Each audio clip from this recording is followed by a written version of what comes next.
We have some other members of our administrative team also on the call tonight who will certainly contribute.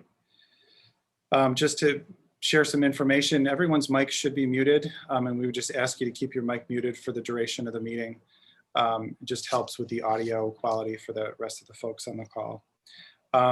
We are going to ask for feedback and questions at certain points during the meeting, and there's a couple ways that you can contribute if you'd like to.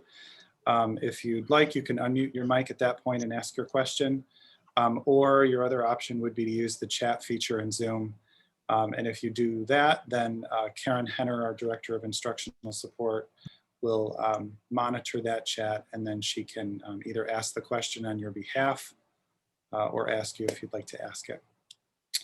And finally, our meeting tonight is going to be recorded so we can post it on our website soon. So I think we started that already. So again, welcome. And at this point, I'll turn things over to Mr. Panuccio. Hello, everybody. Thank you for coming. Chris, you can go ahead and upload the PowerPoint presentation. So we're just going to give you an overview of the stimulus funds that we have received from the federal government. We're going to go through kind of like some facts, the timeline, what can we spend it on, and some things going forward that we're going to be sending out to you for feedback. So right now, I'm just going to turn it over to Superintendent Sean Becerra just to give a few words before we get into this presentation. Okay, thanks, Dick. Good afternoon, everybody. You know, it's a busy time of the year, as Mr. Clancy noted in his opening comments. The purpose of today is really twofold, and we are going to be addressing the timely of the recent developments concerning masks in schools momentarily. But we first wanted to make sure that we did provide you an overview of exactly what is in play regarding the federal stimulus grants that have been made available to school districts around the state. We think it's an important process that we can really benefit from stakeholder feedback. In fact, the plan, when it was announced, requires that schools engage with their communities, and certainly we want to be able to hear from our community members, because there may be any number of things that should be taken into consideration as we finalize our plan. In order to really make sure that we do the process justice, we wanted to have this session today and spend some time outlining the parameters, the timelines, the potential uses for these funds. And then we wanted to bookend it with another session that's scheduled for next week. We realized that this session may spur some thought. There may be some conversation in the community about some potential use for these funds. We would gladly entertain those thoughts. You don't have to wait until one of these sessions. You can always call me, or you can call Mr. Panuccio, Mr. Clancy, or certainly drop us an email if there's something that you think warrants consideration. We'll do our best to explain some of the reasons why something is something that's feasible, or in some cases why something is not feasible. In some cases, it may be a good idea. It just may not fit this particular funding source. It might not make sense. So again, in order to do that, along with the session tonight, we will have a session next Wednesday at 5:30, also virtually, where we will come back and share some of the feedback and the thoughts that you've provided us, share with you some of our reaction to that feedback, and continue to try to narrow our focus so that we know exactly where we're going. We look at this funding as something that we need to take very seriously, just as we, through the process of our regular budget construction, have really promised the Canastota community that we understand the importance of being stewards of the district's finances. And so we want to make sure that every dollar we spend is spent well, and spent, in this case, really spent with the idea of improving opportunities or improving the environment for learning for our students. And so the process is really the same. It means that we have funds that we didn't think we had several months ago, but we still want to run it through a strict set of criteria because we want to get the most bang for the available buck that we have. So with that, I will ask Mr. Panuccio to take us through some of the parameters, some of the things that we need to keep in mind as we go through this decision-making process of how to best use these funds. Sure. So I'm just going to go through some quick facts, and Chris is going to load all of these bullet points onto the screen. So what we're going to do is, this is what we have to do. In order to safely return students to in-person instruction, this is what some of the funds are going to go for. Maximizing in-person instruction time. We know that our students missed a lot of instruction time in this past year and a half. So we got to find creative ways to get more in-person instruction time and extra in-person instruction time. Operating schools and meeting the needs of the students. That can be a wide variety of things, when it comes to safety, instruction, technology. That's just an overall general one of the bullet points that they say that we need to spend the funds on. Purchasing educational technology. That could be Chromebooks, classroom displays. We know we had, need to get some hotspots last year when a lot of students went remote. So we're going to take a in-depth look at our technology and make sure that we get caught up for instructional technology. Who knows if things will ever happen again. We always got to be prepared, but we have to have the technology available for the kids to continue their learning and from what they have missed.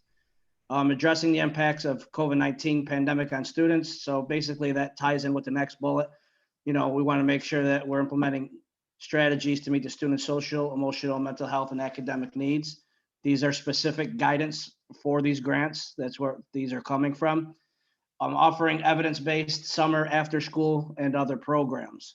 So this is in addition to maximizing the in-person instruction time. Well, we got to get creative and get these kids in here before, after school, and during the summer. There is also a part that, we are supporting our early childhood education. We did get another grant that's not tied into this, which increases our ability to bring in pre-K kids, which you'll hear about once we have more set of plans. But we need to also support those areas as well, because we all know grabbing kids at the earliest possible age, in turn help better their education as they progress throughout their, kindergarten through graduation. And then non-reoccurring expenses. We can't spend these items on things that we spend on every day. What are the one-offs that we haven't been able to get and achieve over the last few years, and what has hindered us? So they're just giving us kind of one shot in the arm thing. And this money isn't here forever. And on the next slide, I'll explain why. So I'm going to show you the timeline for these funds. So the timeline, there's two funds. I'm just going to give you the acronyms. I'm not going to bore you with exactly what they mean, but we'll call the first one CRSA, and we'll call the second one ARPA.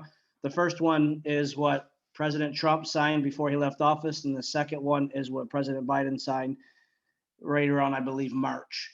So the good thing is they're backdated. So you see that is 3/13/2020, which means we can go back and recoup things from the start of the pandemic. The first one only goes through September of 2023, and the second one goes through September of 2024. They do have different parameters. Guidance is still coming out. We're still attending seminars and webinars. I'm out in Schenectady today learning more about these grants. They're different, but they all want to achieve the same goal. We just got to make sure that we're spending them in the correct way, and we're utilizing these grants the way they should be. So I just also want to tell you that it's not general fund money. I think there's a misconception where, okay, well, this money is always going to be in the budget now. It's not. It's kind of like our title funds. It's like any other grant where they put it aside and you'll be able to draw down on it. Usually grants are a year period. These just happen to be a 3 and 4 year period. So as I said before, they're earmarked for certain programming we did talk about in the last slide. This slide looks similar to what I put in our budget presentation. So some of this information you may be hearing, feel like you've heard it somewhere before. That's probably where you've heard it. And the last bullet point, we're able to recoup COVID-19 expenses. They tell us we got to get barriers. We need cleaning supplies. We need masks. We need shields. We need certain technology. So we're able to go and recoup. We have to have extra people here working in order to make all this work. So we're able to go back and recoup some expenses. So we have a little homework to do on seeing exactly what we could recoup and get back out of the grant. Go to the next slide, Chris. So these are some of the allowable expenditures. This is going to look similar to 2 slides ago, but we don't know in detail. We're still coming up with a plan. What might be good for Canastota may not be good for other districts and vice versa. So we're not going to copy what Oneida's doing or Chittenango. We're going to do what makes sense for our district and our kids. So we're going to collaborate with our admin team. We're going to use our staff, teachers, non-instructional resources to give us some input on what their needs are. And we're going to be able to come up with a very good plan for our students. 20% of these funds are allocated to learning loss. That means more person instruction time. That means playing catch up. You know, we're going to be creative in how we spend those funds, and there are certain parameters of how we can use them. The expenses related to social, emotional, health, and learning, you know, we're going to have to learn how has this affected our students. We're not going to know till we get them back fully. Hopefully that's going to be in the fall. So we have to plan and prepare for those such needs. Personnel for instruction and non-instruction. I mean, there's some ideas that we have. We're not going to, you know, talk about them now because they're still in the planning, but we do know that we need some additional help around here, which means bodies for the next few years to get these kids caught up. Technology pieces, I talked about the Chromebooks, classroom displays, hotspots. We're always going to be looking to improve our technology. And I think we need to catch up to speed, and we'll be able to do that. We have a very good plan once and for all. Safety expenditures, we're going to continue to have to buy that. So, you know, I think you'll probably see hand sanitizer forever going forward. I don't think anyone's ever going to see that taken away. So we have to figure out what are the certain items and things we need to always have and take place, and come up with a plan for that as well. This is in relation to learning loss, you know, the tutoring, additional instruction outside of the normal school day. You know, we're going to have to be creative and get creative in doing things outside the day in the summer with other different kinds of programming. Expenditures through BOCES may be allowed. I'm still working on that. The reason why they're not is they don't like you to get grant money, purchase something, and then get aid back on it. So they're still in discussions with that, because a lot of things that a lot of school districts need maybe have the purchase through BOCES with all the funds that we have. So more to come on that, but if not, we do have a plan to be able to spend this with the expenditures anyway. I've talked about non-reoccurring expenses. You know, they don't want you to buy something that's always going to be there. Other activities that are necessary to maintain the operation and continuity of services. That's just something that, you know, what is right for Canastota, what's right for our kids, and what are we going to be able to do to catch them and bring them back up to speed after this past year and a half. So the last slide is just going to be a timeline for the community. We're going to put a survey out tomorrow and have some questions. We want some feedback of. Actually, there was one adjustment to that, Nick. We're actually going to be putting the survey out this evening. Okay. All right. So that'll go out actually while we're, you know, going out around 6 o'clock. Okay. People will be able to, and certainly on the heels of attending this meeting, they can start responding to that survey. It's a very brief survey, I appreciate that, Sean. You guys able to put that together before I got back into the district tomorrow. So I appreciate that. So that'll go out tonight. So that's good news. The survey, we would like it completed, you know, take a couple days, think about it, talk to members of the community, you know, get us back by Monday. So Tuesday and Wednesday morning, we can dissect it, because our final virtual community meeting is going to be Wednesday, similar to what we're doing right now, June 16th at 5:30, to go over the results and give you some ideas of the certain plans that we came up with and how to get these kids back caught up to where they need to be. So without further ado, is there any questions out there? You know, feel free to unmute yourself and ask, and we can do our best right now to answer them. And if not, then, oh, go ahead. Oh, I thought I heard someone. Maybe it was a dog. Anyone have anything? All right, well, we appreciate it.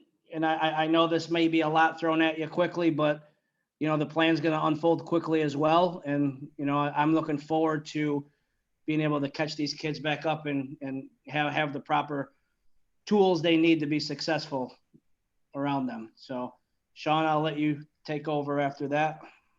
All right, yeah, just some food for thought, because we've talked about some general categories of how the money can be used. And there really is two distinct areas. It is during the day. We realize that there are some basic foundational pieces of our program that we can support while students are here for the regular academic program. Some of those things include things like, potentially additional counseling services or access to different tools that might help students as they're readjusting back into what hopefully is going to be a more normal learning environment. We realize that our instructional program is important, but nothing works if we're not in an environment where students can thrive. So we want to have both. We want to have an environment where students are put in a position in an environment that's conducive to learning.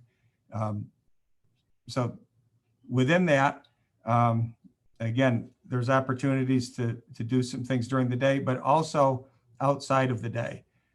So as people are thinking of ideas, things that might be helpful to our students, we're looking at things like both before and after school programming. And we may have the ability to be fairly creative in how we approach that. So certainly those are things we're looking at, but again, having some specific ideas or suggestions, that's always helpful. And so we certainly welcome that. So if not now, certainly feel free to share with us in the next few days any thoughts that you might have on that. We've obviously gotten at this point a lot of good suggestions, things that we're taking a look at internally from our staff. And so I think what we're going to be able to put together is a plan that really reflects the needs of our students and the priorities of the Canastota community. That's really the goal, to have a nice, well-rounded plan that addresses not only our staffing in the way that we're able to provide services for students, but also addresses in some cases our needs in our facility and access to particular services, even if outside of the traditional school day. So again, we appreciate that. And I think I just got a message correcting me. I misspoke. We have the survey going out tonight, but the survey going out tonight, I'll speak about momentarily, is regarding the mask. It is going to be going out in a separate survey. So I misspoke, so I want to correct myself. The survey going out tonight at 6 is going to be related to our mask. The survey going out tomorrow is related to this plan. So I apologize for that confusion. We wanted to give a larger window of time for this survey related to the federal stimulus funding. So as Nick indicated earlier, there'll be several days for you to respond to that. We are going to be asking for a quicker response with the survey that's going out this evening. So again, at this point, I would ask if there is, I don't know if Mrs. Henner, if there's any specific question that you've received that we can try to take a shot at answering, or if we're okay. Sean, I just want to add one quick thing. You already alluded to it in the beginning. If anyone has any questions, you can call me anytime. Same with the budget, same with anything. I'm always available. Always get back to you. So if you have any questions, give me a call, and I'll be here. Yep, and we'll echo that. I think either myself or Nick or Chris Clancy, if there is a question, whether you want to have a phone conversation, you want to come in and talk to us in person, or drop us an email. Any of those things will work for us, whatever works for you. Okay, so it's sort of an unusual segue. It wasn't originally a part of our plan, but for tonight, but we wanted to transition to the second item that we need to discuss tonight, and that is the situation with masks. Just as recently as late last week, we didn't know that this was going to be a topic of conversation, but I know most people have followed this closely, have certainly heard a lot of stuff from various sources. I just wanted to quickly walk through how we've arrived at this point regarding masks in schools. Last Friday, everybody, including every school official that I know and have had conversations with, and I've had many conversations with people from other school districts, we were all pretty much blindsided by this, what was initially announced as a change in mask policy for schools. It began circulating in the media that on Monday, or which would have been yesterday, that schools in New York State would no longer be operating under a universal masking requirement. I saw personally myself, I know a lot of people saw in the media that this was presented as if it was basically a done deal, that this is what was happening. As we tried to find out more information to see what exactly had happened, because again, everybody was pretty much blindsided by that announcement. We were then informed that, well, this wasn't a done deal. This was the health commissioner of New York State, Dr. Zucker, writing a letter talking about his intent or his desire to change the masking requirement as soon as Monday, June 7th. That letter was sent to the director of the CDC. So there was a little bit of backtracking in that, no, this wasn't a done deal. This was them saying, this is our plan. You need to tell us if in any way our plan does not make medical sense in the eyes of the CDC. So of course, that caused a lot of confusion. In last week's video update on Friday evening, I mentioned the fact that nothing had changed until we heard something that was more formal. What essentially almost appeared as almost like a leaked letter between the New York State Health Commissioner and the director of the CDC was not any type of executive order or formal change from the New York State Department of Health, which we would need to operate under those guidelines and rules. So we tried to get that information out on Friday night, that no decision had been made. And in fact, it wasn't our decision to make. We were still living under the universal masking requirements that the state had imposed. So there was really bad information that started circulating. Over the weekend, on Saturday, we then issued another school messenger clarifying what was spoken about in the Friday video message, outlining the fact that nothing had changed yet formally. We were aware and following the situation closely, and that we would be informing the school community if and when something changed. Sunday afternoon, I then received the first communication from the New York State Education Department, at which point they outlined the fact that nothing had changed, that it was likely that there would be some change that would be occurring, but nothing would be changing prior to Monday. So again, still in this holding pattern. That brings us to yesterday, Monday the 7th. The original date that was talked about is this day that this new change in masking requirement was reported to be occurring. Later in the day yesterday, we received written correspondence outlining the comments made by Governor Cuomo, saying that in fact, schools would still be living under a universal masking requirement indoors.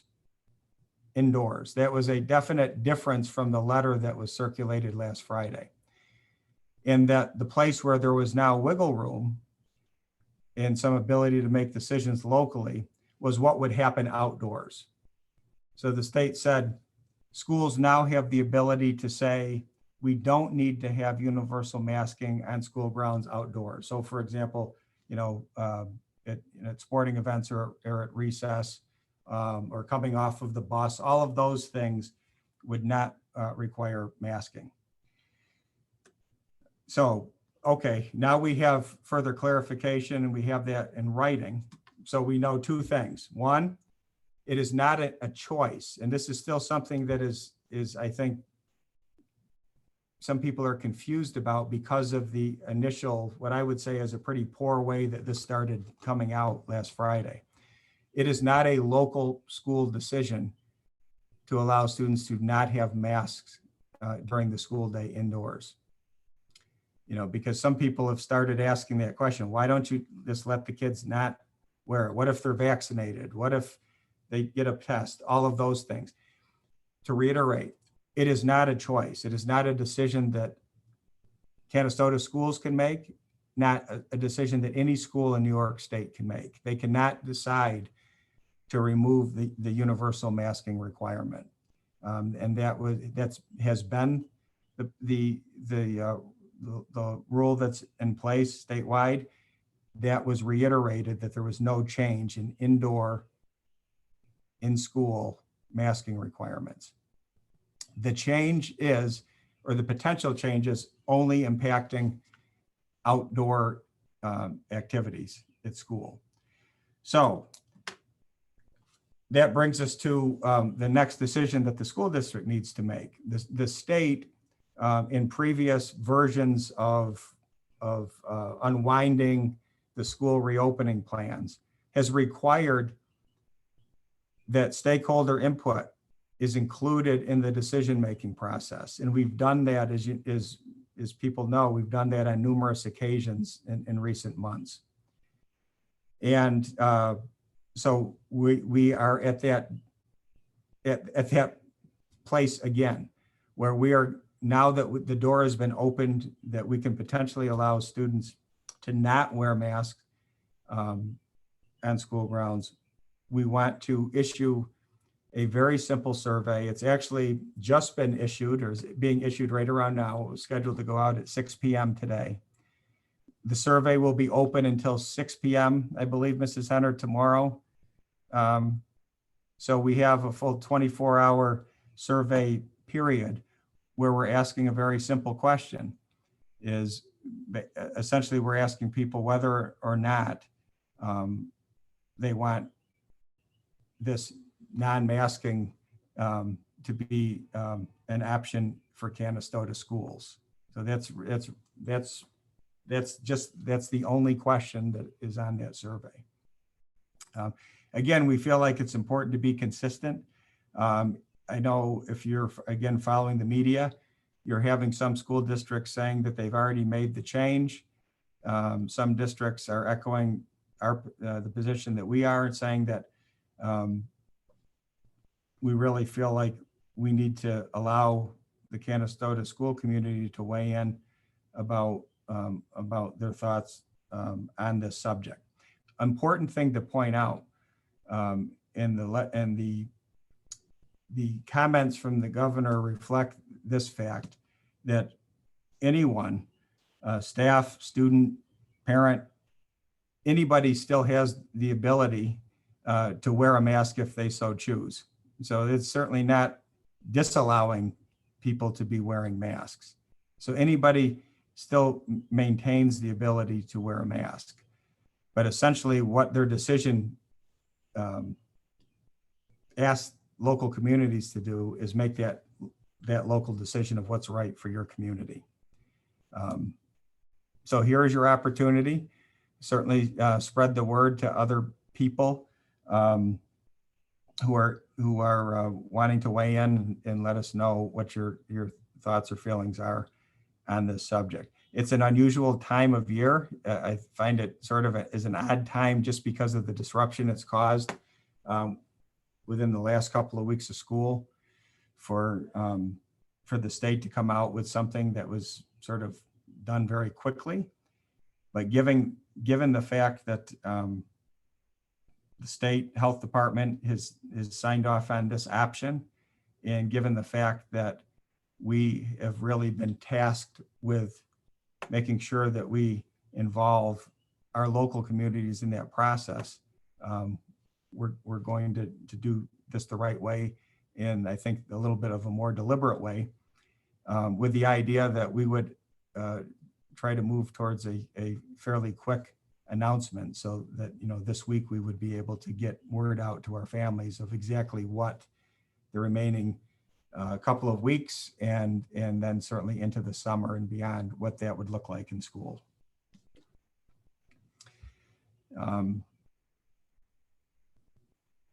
Mr. Clancy, Mr. Panuccio, any of our other administrators, anything that you want to add, or anything that I've neglected to mention that's important related to the mask issue? I don't have anything to add, but I'll just reiterate, I think you shared, Mr. Pacetta, that the survey that was just sent out and the feedback that we're asking for from families and staff is about outdoor mask use. That's the only place where we can gather feedback and make a possible change. Indoor mask use is not changing because we're not able to make that change. So I just want to reiterate that to everybody, that's the feedback we're seeking from people. And that's an important point, because it's noted in the survey, but again, to reiterate, it's not a choice. We're not surveying our community on something that was clearly presented as not a choice to us. Right. No, if we have 100% of people saying they don't want masks worn in schools, it still doesn't matter. We don't have that option. And I think some schools it sounds like have been learning that lesson the hard way, when they have moved forward with taking certain measures and have, have been getting substantial pushback from the state. Other points? Well, I would just follow up on that statement that some of the responses that are actually already coming in from that survey are questioning why we're not asking whether or not students should be masked indoors as well, because there are a lot of comments there. So just to reiterate that, our guidance doesn't allow us to do that. New York State Department of Health is not allowing us to remove that mask mandate, or even allow us to consider whether or not that can be removed. There's some confusion. Yeah, we're interested in hearing comments from the community. Unfortunately, those comments are probably better served by going to the State Department of Health or the governor's office in terms of impact, because again, it's not our choice. So it's just not our choice. What is within our choice is what we do in the outdoor on school grounds setting. Any other points anybody wants to make, or any questions, Mrs. Henner, or anything else that's come in? Nope, no questions in the chat. Okay.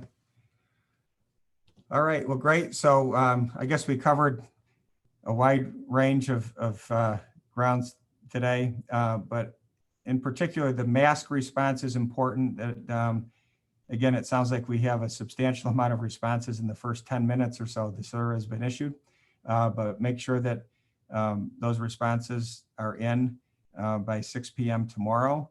And then we will be issuing, when we've had a chance to dissect and absorb that feedback, we'll be getting final clarifying information out this week as soon as we possibly can. Second survey will be going out tomorrow regarding thoughts, ideas about our federal stimulus fund use. Again, a hugely important thing for us to consider. And we certainly are eager to get your thoughts and ideas that can help inform that process. We will be back here next Wednesday at 5:30 p.m., again, virtually.